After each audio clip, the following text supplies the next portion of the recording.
A quick disclaimer, this is not legal advice and should not be construed as such. Only an attorney licensed in your particular state can offer legal advice.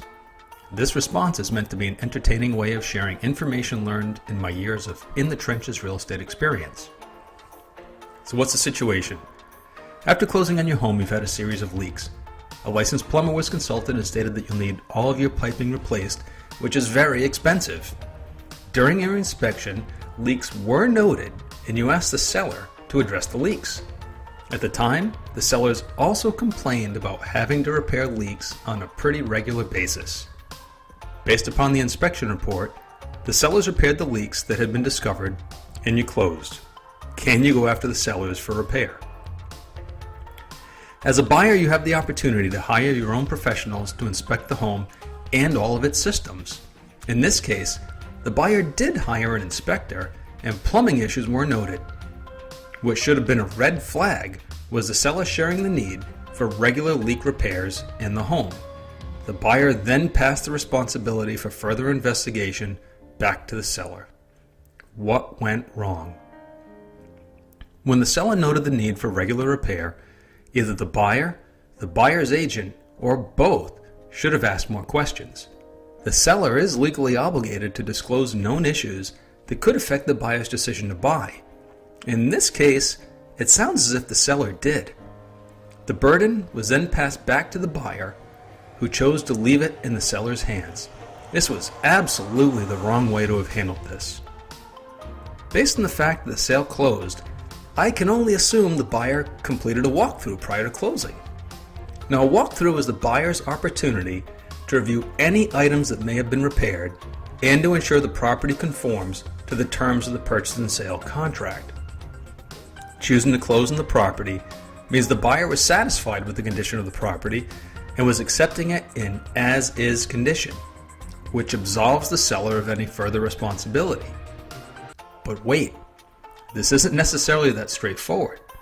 If the seller or seller's agent knowingly withheld additional information that would have been vital to the buyer's decision to move forward, you may have a case. The tough part is proving it, and that requires an in-depth discussion with legal counsel. So what should have happened?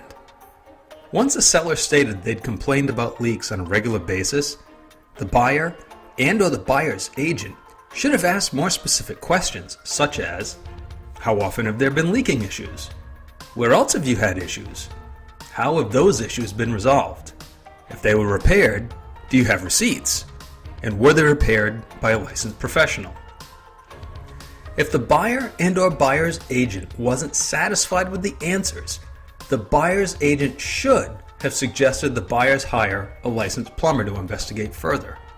Because a licensed home inspector is more often than not a licensed plumber, electrician, HVAC, or general contractor.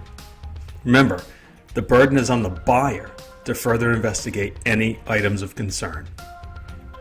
If you were short on time to hire a licensed professional to further investigate, the buyer's agent should have inquired about an extension to purchase and sale. Any agreement to repair should have been in writing with signatures of all parties to the transaction. That agreement should have stated specific repairs and the terms of satisfactory resolution.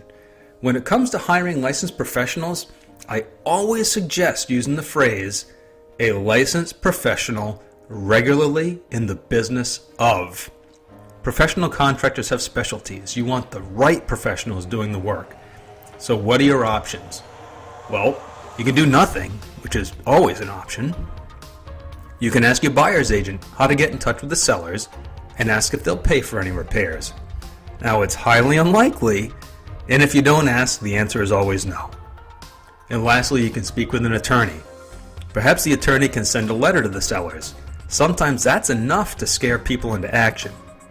And if there isn't enough to pursue a case against the sellers, and you feel strongly that you've been wronged, perhaps there's a consumer protection law case to be had, which would pursue damages from the buyer's agent and that agent's brokerage.